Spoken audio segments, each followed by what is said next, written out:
Welcome to the Mind Money Spectrum podcast, where your hosts, Aaron Agti and Trishul Patel, go beyond traditional finance questions to help you explore how to use your money to achieve the freedom you want in life. In this episode, Trishul and Aaron take a deep dive into the 4% rule and how it applies to FIRE. They discuss the inputs and analysis that went into the academic safe withdrawal rate research, and that if you understand these inputs, you can start to make adjustments to your personal situation. The 4% rule was never designed to be a holy grail of retirement research, but rather a rule of thumb that still required ongoing planning. In fact, a forward-looking Monte Carlo simulation may be more helpful to most individuals. And now, on to our conversation.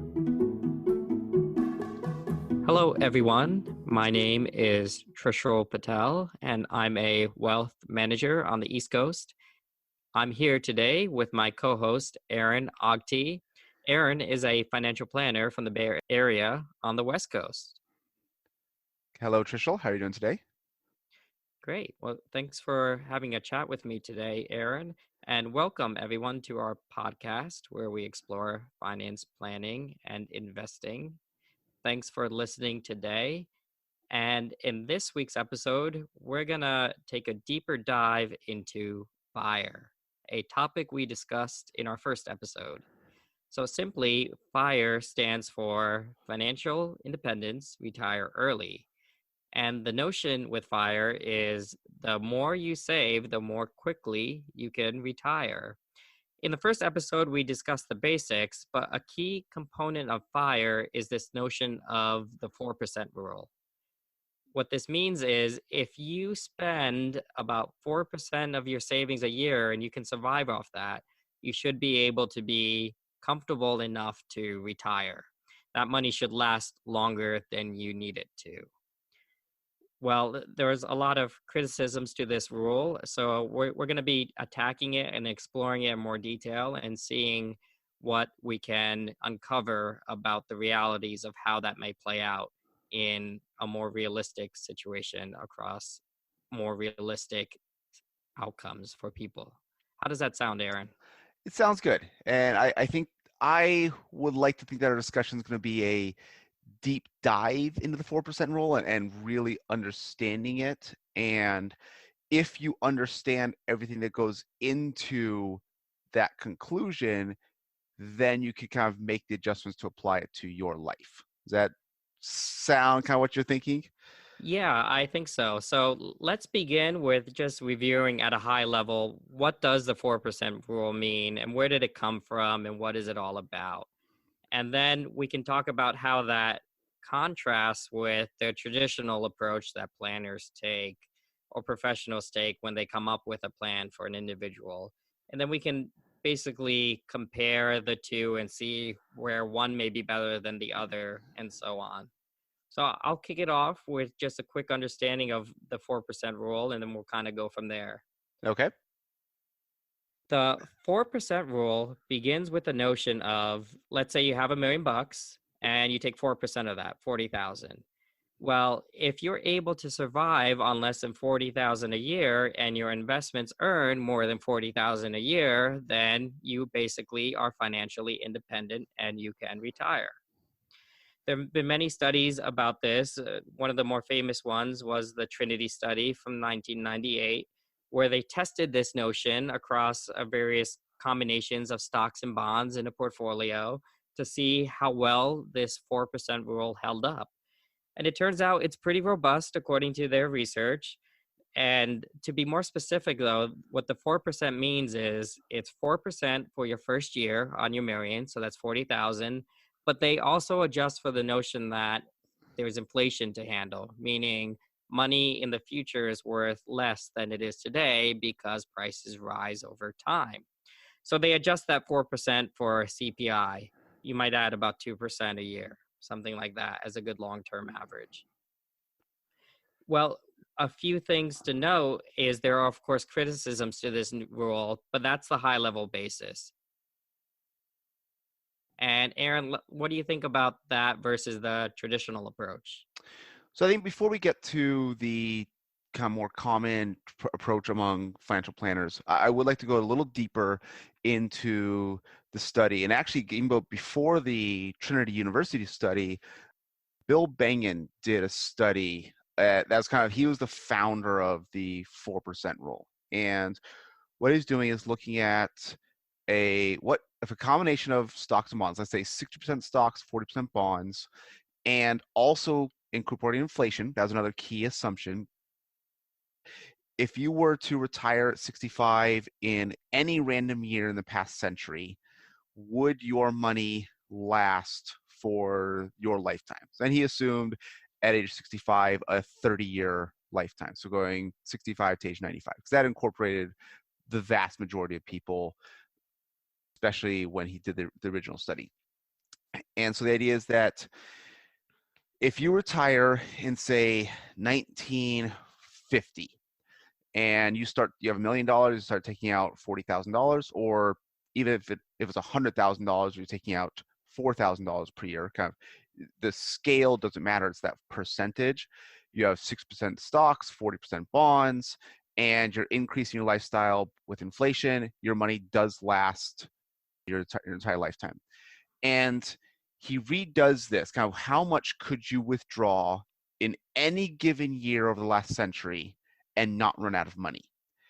And the average result was actually on the scale of 6%, that given all of the 30-year timeframes, kind of the rolling 30 years, the average was closer to 6. In fact, I think if you retired in the late 70s or early 80s, you could withdraw as much as 8% and never run out of money.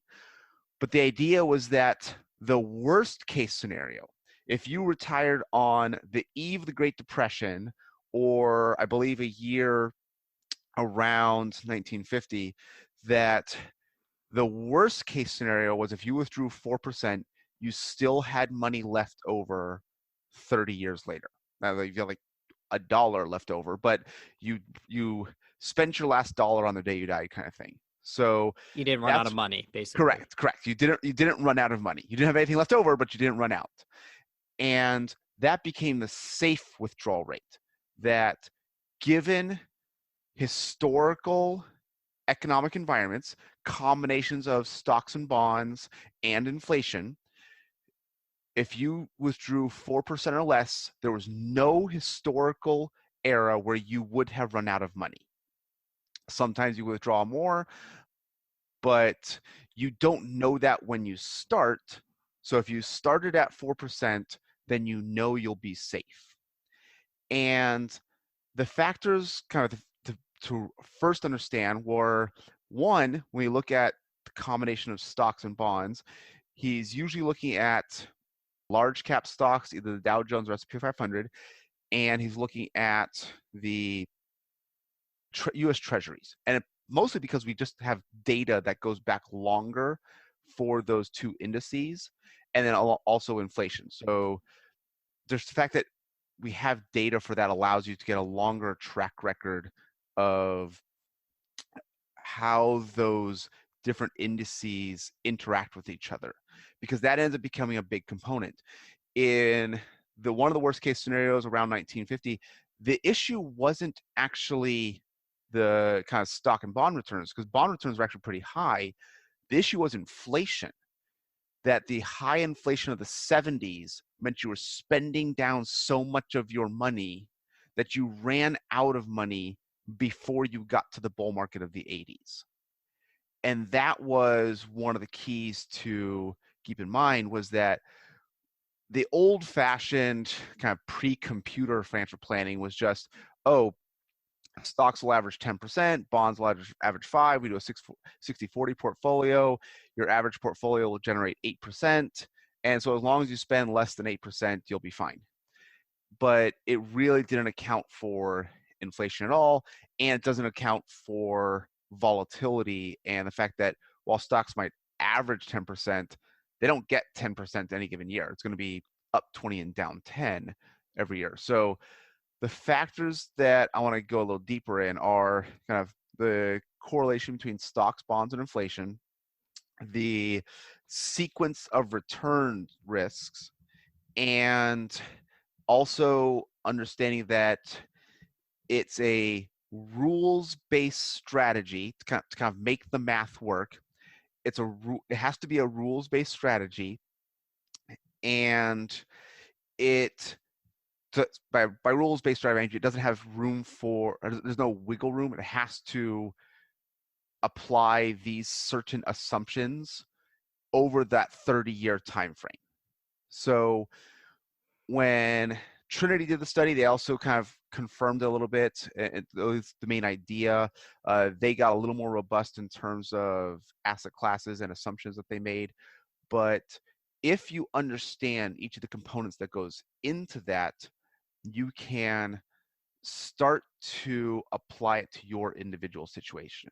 And so the first thing I'd like to ask you before we get into kind of comparing to what we do now is, when you think of those components, stocks, bonds, inflation, and the correlation between those two, time frame, and the rules-based aspect of it, which of those do you think is still kind of reliable, and which of those do you think there's some error in there?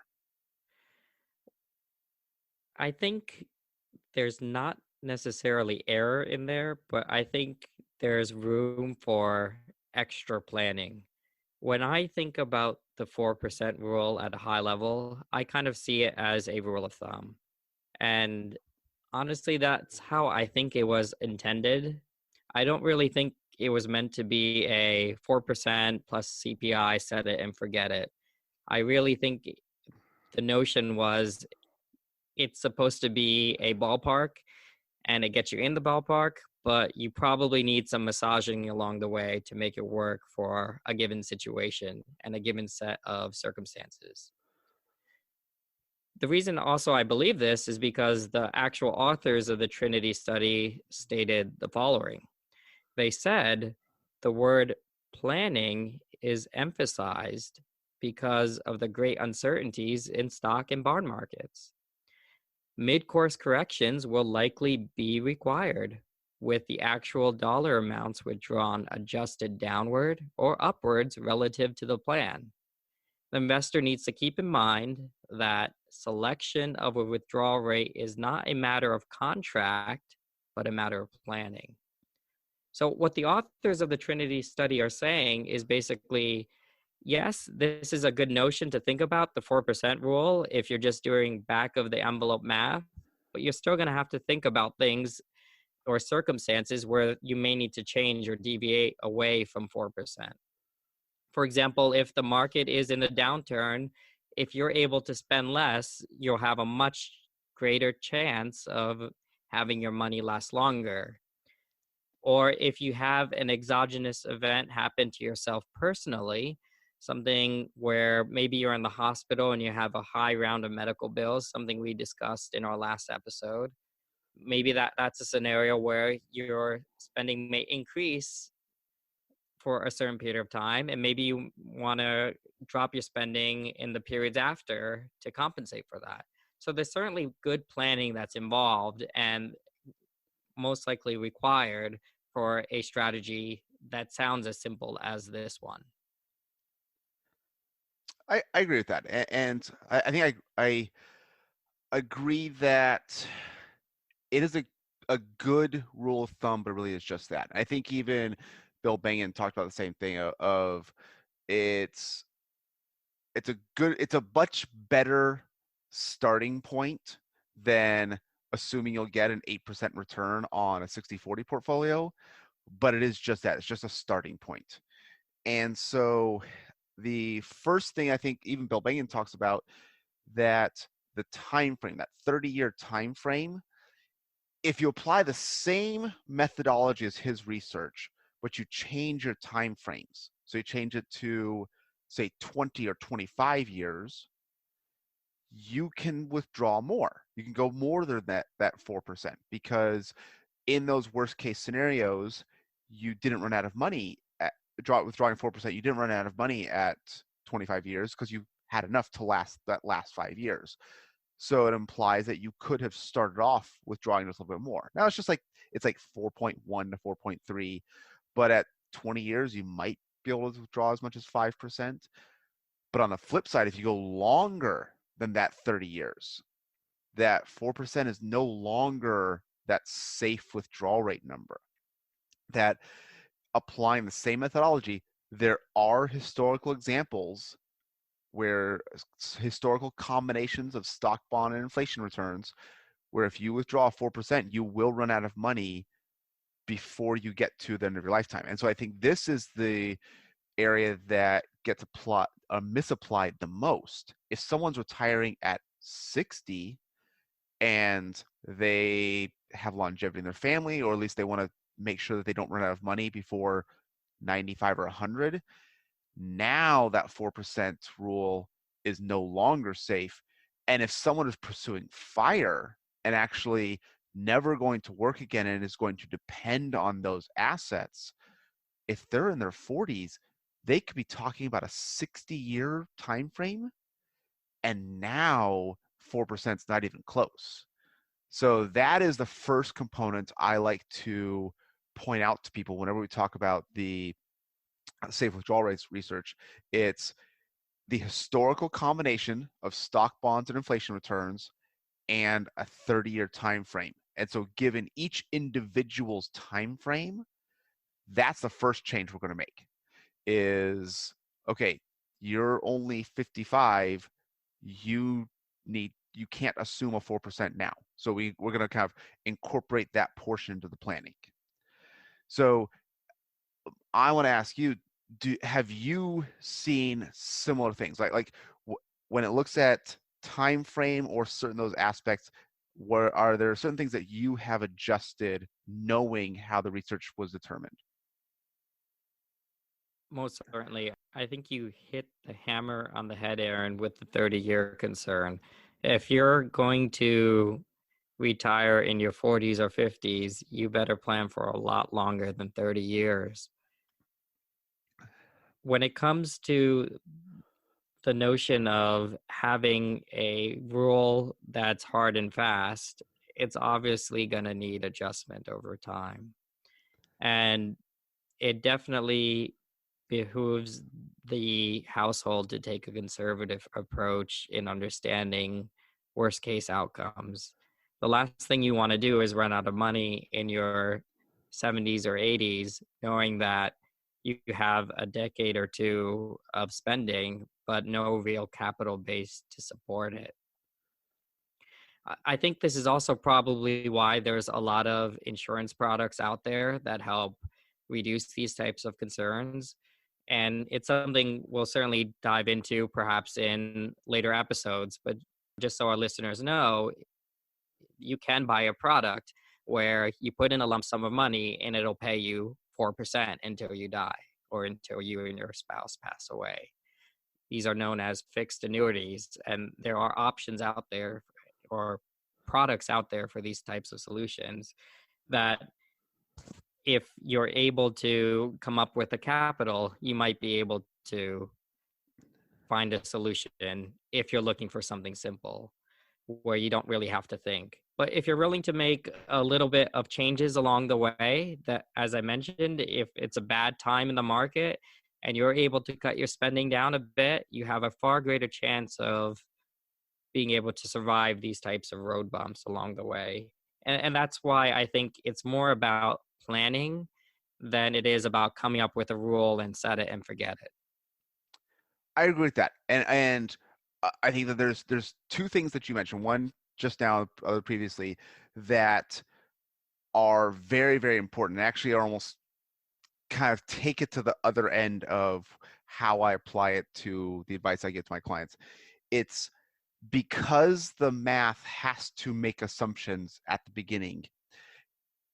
And all the studies kind of say, okay, we're going to start, here's your spending, and adjust for inflation.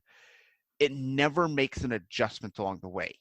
And so exactly what you said, when stocks are down or all of your investments are down, it still assumes that you're going to spend the same amount on your lifestyle. But in reality, people have some control over their expenses and their lifestyle. And so whether it is from those exogenous shocks, such as the medical emergencies, or from investments being down, applying just a little bit of common sense actually changes the math. where if your investments are down, and instead of, it's kind of like the common sense, like when your investments are down, even though you're planning on buying a car this year, like you've planned it out, and you're going to spend your $30,000 on a used car that'll last you another 7 to 10 years. That was part of the plan. Just wait a couple years, because when your stocks are down, the most likely thing that happens is they revert to the mean and they come back up. And that small adjustment of when stocks are down, reducing your spending on the scale of 10 to 20% for 1 or 2 years, that takes the math so much farther. It allows your money to last so much longer.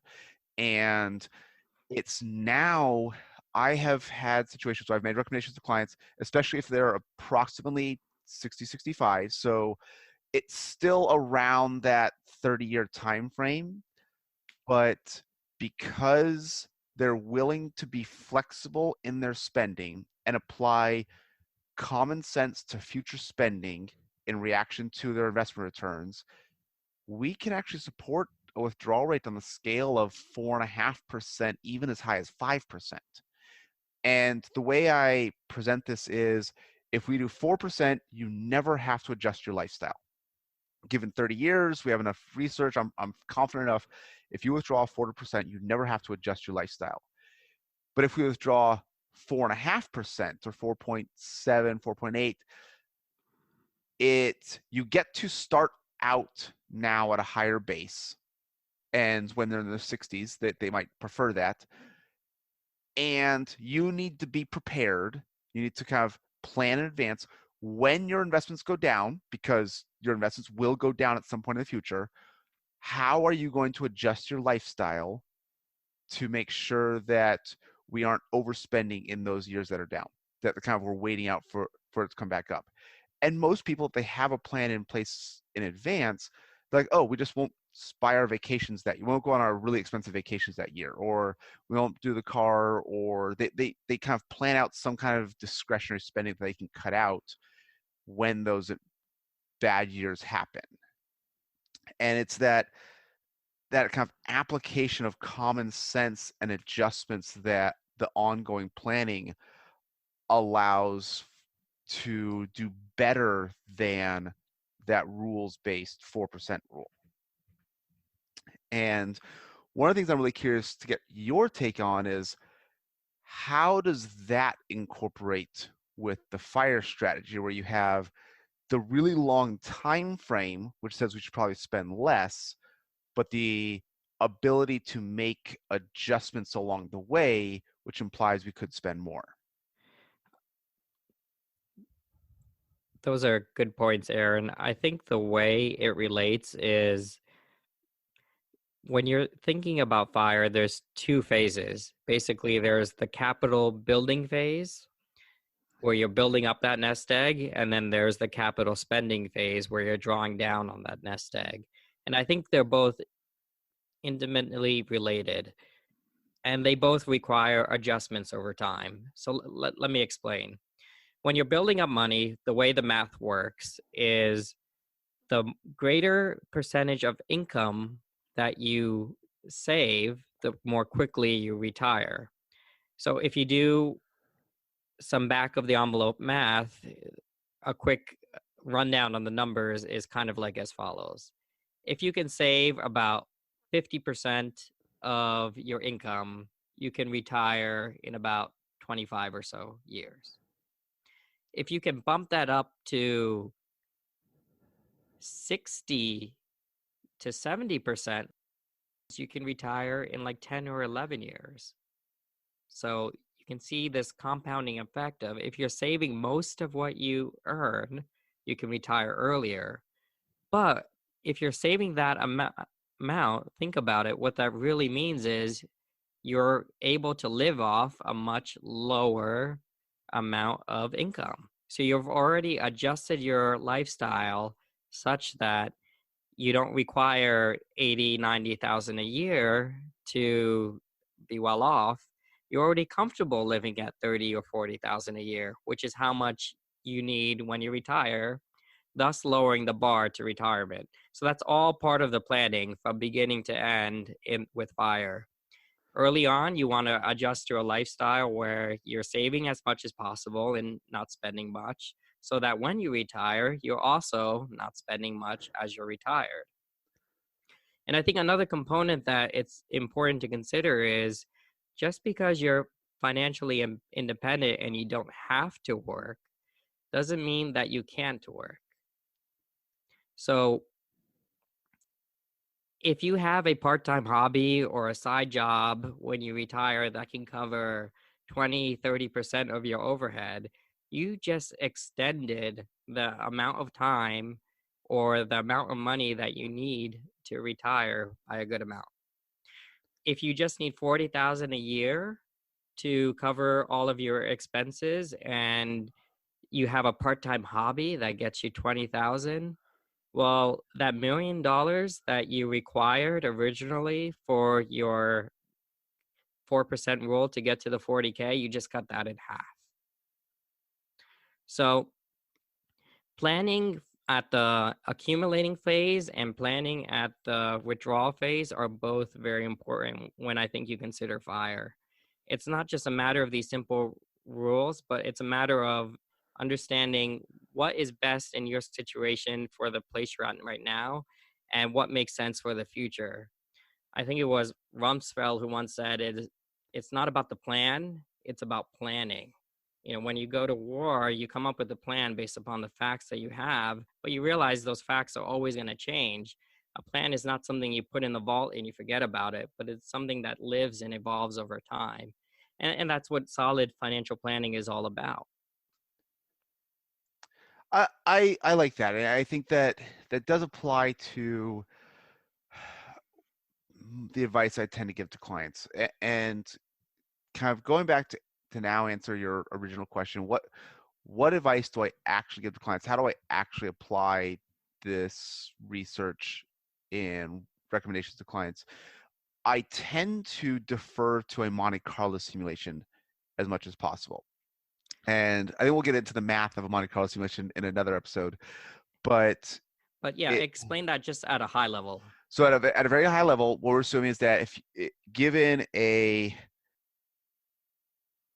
average rates of return and a standard deviation, a spread, so kind of what's the range of possibilities for stock returns?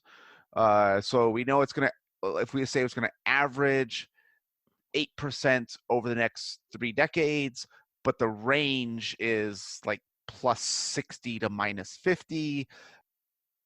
And most of the time it's going to be between negative 10 and positive 20. So you can apply a standard deviation, and like we don't know where in that spread it's going to happen, but most of the time it's going to be around that median. But we account for there's a 10% chance it's below negative 10, and there's a 10% chance that it's above 30%. So like you can account for these probabilities of each range of return.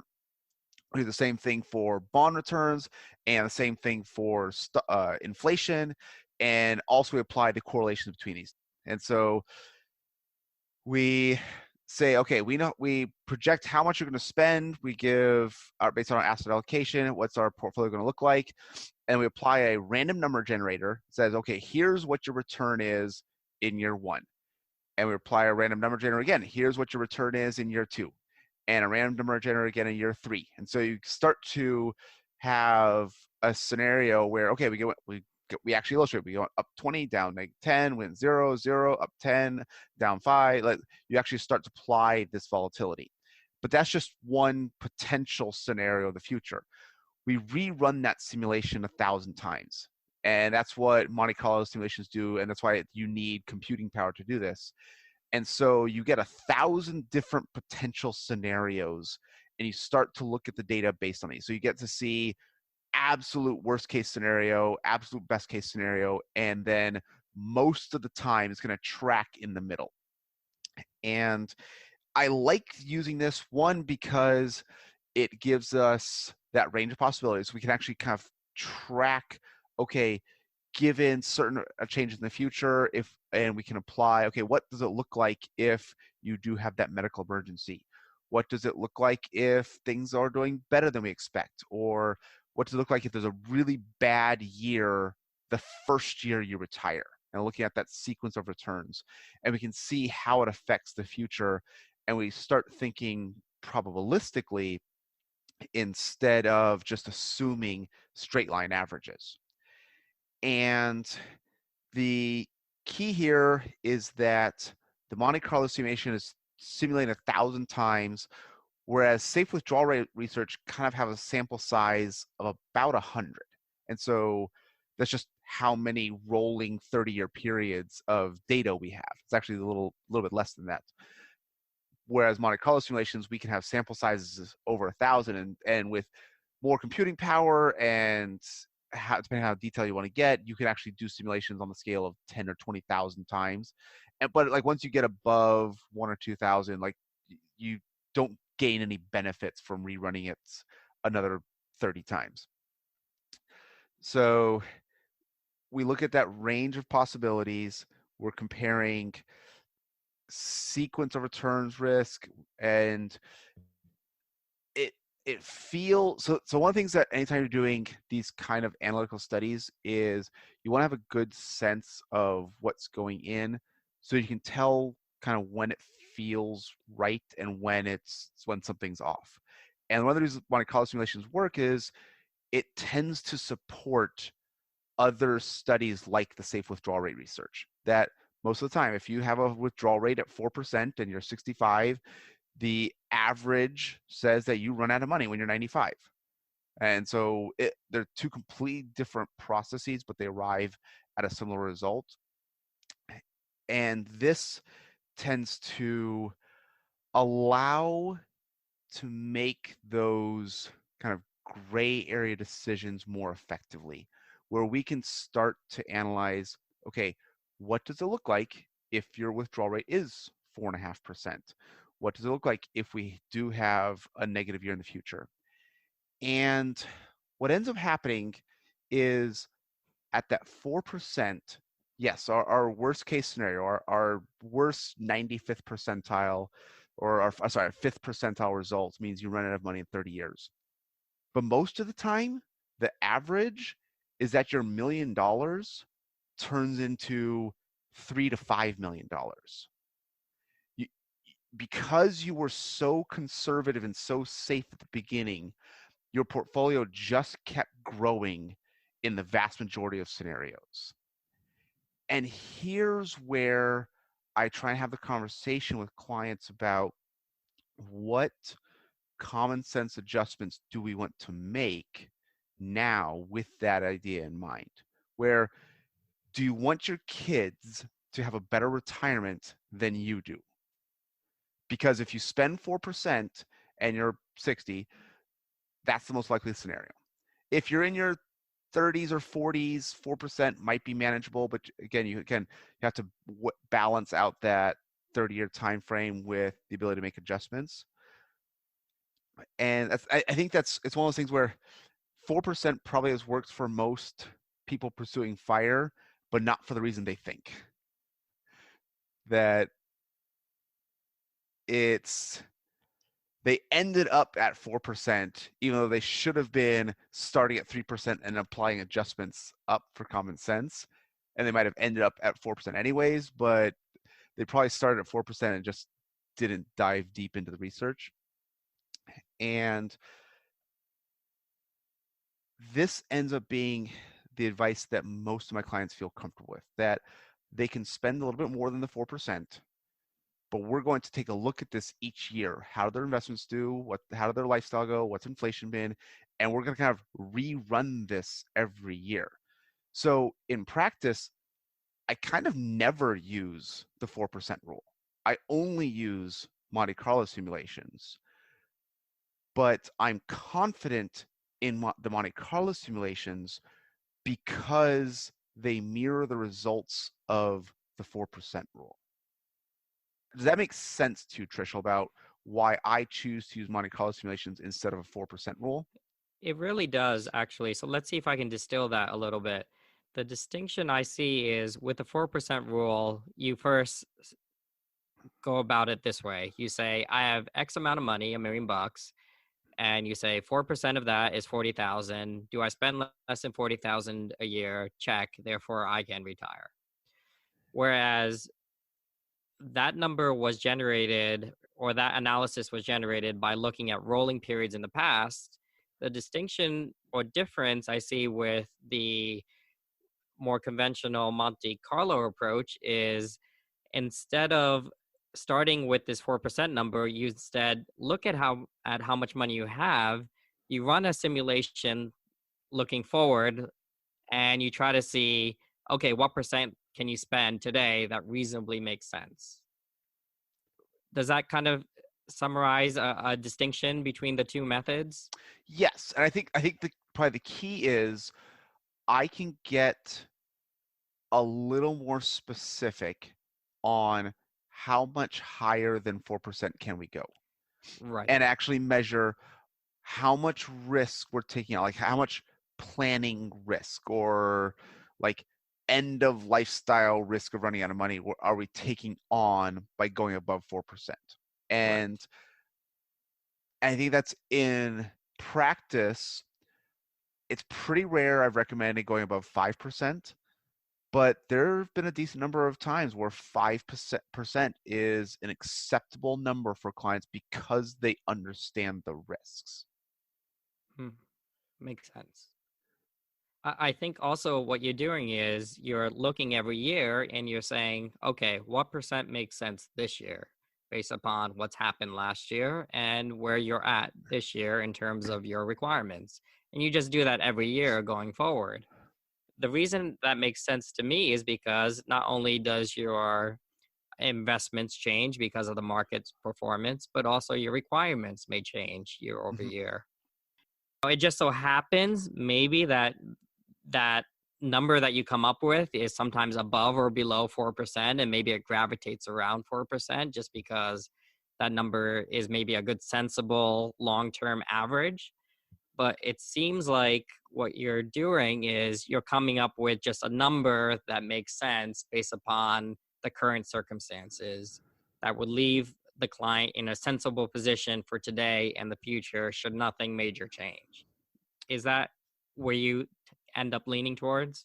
Yeah, I think it's, as a general policy, the most common example I see is your investments went down, and so here's how we're going to react. But I think, going back to your point, it's not always the investments that determine why they should spend less. It could be something else. It could be that medical emergency. It's like, oh, your investments are down $50,000, not because of poor performance return, but because you had that medical emergency, or your new roof on the house, or like there's a variety of other things. And you start to get into like cash reserve, emergency reserve questions, but there are enough potential reasons why those exogenous shocks could come into play. It's not just investments being down, but that tends to be the most common one and the one that most people can relate to. Like it's kind of, it's hard for them to think about their future medical emergency. Right. We kind of began this conversation with the notion that the 4% rule is just a rule of thumb anyway. And perhaps that 4% rule does require massaging over time. So it seems like that's what would happen anyway if you were to work with a professional and plan out a strategy to retire or even determine if you can retire. The 4% rule just may tell you ballpark, yeah, you're pretty comfortable, or no, you're way off, but let's dig into the details to find out. And the same thing may be true for the Monte Carlo approach that you push forward with your clients, Aaron. Yeah, I agree with that. And you, yeah, it does feel like it is, again, a good starting point for planning. It's applying some common sense, but there are quite a few opportunities to tweak it slightly based on each individual's lifestyle and goals. That there are definitely going to be some people who they are one conservative, they don't want to ever have to change their lifestyle, or they're younger. Especially kind of going back to your example, if you've already kept your expenses down low enough because you've been saving so aggressively, that really does help with pursuing FIRE and that being financially independent really early, but you may not have any capacity to reduce discretionary spending. If you're only spending 40% of your income or your take-home pay because you're saving so aggressively, you may not be able to go down 1 or 2% at all. Like you might have so many of your expenses fixed. And so if you don't have that capacity to make adjustments, then you don't have the capacity to bump your withdrawal rate up at the beginning. So that might be a situation where if you're pursuing FIRE really lean, like we talked about, I learned about lean FIRE versus fat FIRE from you. If you're someone pursuing lean FIRE, they might have to be strict to that approximately 3% because they can't make any adjustments. Whereas if someone is pursuing a fat FIRE and they can look at their expenses and say, okay, here is the time I'm going to cut out this if something bad happens in the future.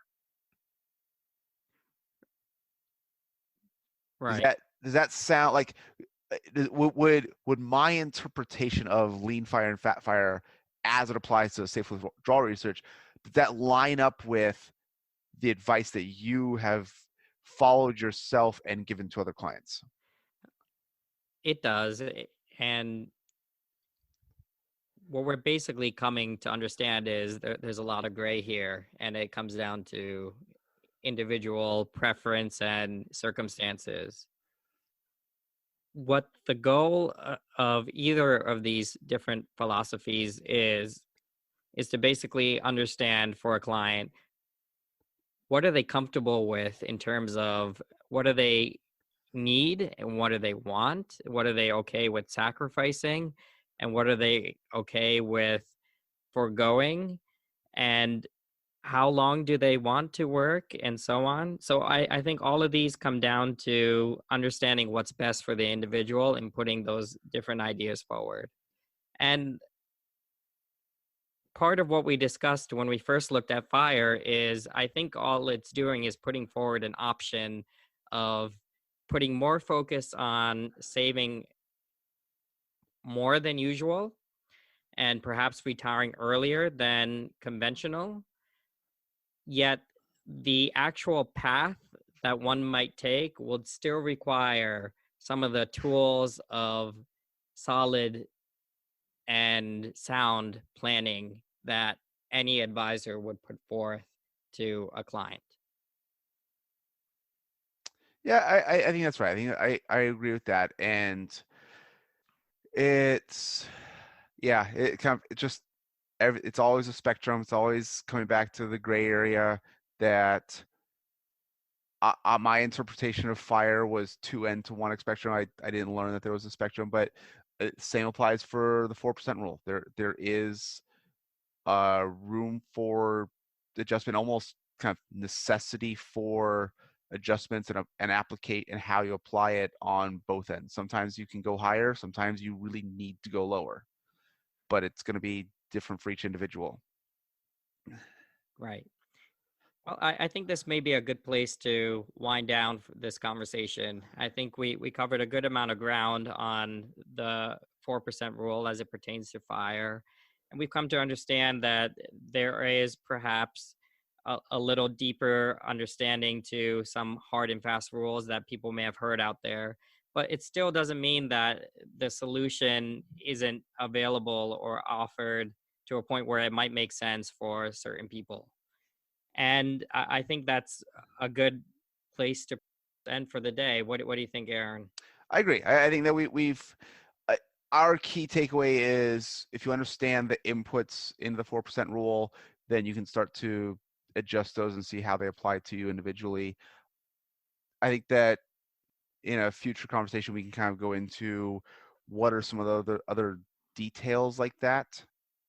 Like we can go into how economic cycles tend to have a reversion to the mean, future return assumptions versus past return assumptions, et cetera, et cetera. But understanding the inputs and how to be able to make adjustments to your lifestyle is pretty key. Right. At the end of the day, we are trying to basically plan for the future, and there's a lot of uncertainty involved. So I think there will be a good amount of conversations that we can pick up. Certainly those that involve the simulations that you talked about earlier and other tools that advisors use to help predict the uncertain. So I look forward to those conversations. Sounds good. Well, thank you very much for your time, Trishul. I really enjoyed our conversation today. Great. And thank you everyone for listening. There are 100 or 200,000 podcasts out there at any given moment. And we're so delighted that you've taken the time to listen to ours. Do check out our website for show notes. And we mentioned a bunch of studies, so they'll be in there as well if you want to dig a little deeper or research a little bit on your own. And be sure to stay tuned for our next episode. Again, take care, everyone, and thanks for listening. Thank you. Bye. All right. Goodbye. We appreciate you joining us today for this episode of the Mind Money Spectrum podcast. Be sure to visit mindmoneyspectrum.com to access the entire library of episodes. Remember, it's not black and white, but the wide spectrum of gray area where you get to pursue the freedoms you want in life. Opinions voiced in this material are for general information only and are not intended to provide specific advice or recommendations for any individual. All performance referenced is historical and is no guarantee of future results. All indices are unmanaged and may not be invested internally. Have a nice day.